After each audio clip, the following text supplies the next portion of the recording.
A do ta paguaj populli çmimin e krizës së luftës? Me rritjen e çmimeve të derivateve të naftës, vendi është në prag të shokut të çmimeve, alarmojnë ekspertët.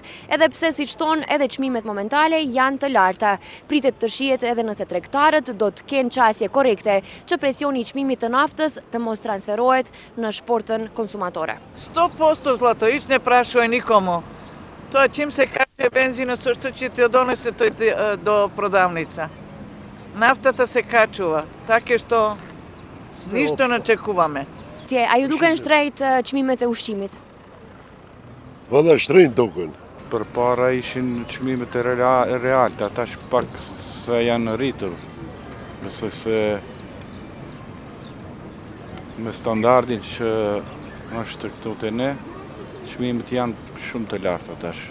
Mendoj se prap qeveria do të marrë masat që të ullë prap çmimet, se ato ndoshta kanë bërë apel për të ullur, ama prap tregtarët të rrinë në çmimin që është përpara. A i duken të shtrenjt? Ke shtrenjt. S'ka lirë kusha, ke shtrenjt, janë hala dhe hipin.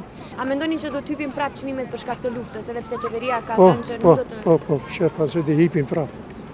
Jene benzinin e në ato dhe hipin të prap. Po çmimet kanë hip qiç kur jo se do hipin nga lufta.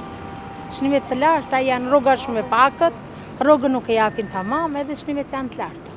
Mendimi jem do të zvoglohen pak çmimet, se për popullatën është gjonash, se na arrin për momentin.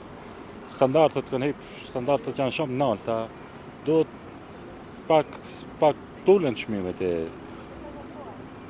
pa marrë parasysh çfarë çmime. Nuk jena në Hollywood, në Amerikë që qaqë të rritën çmimet, pak ma asoj.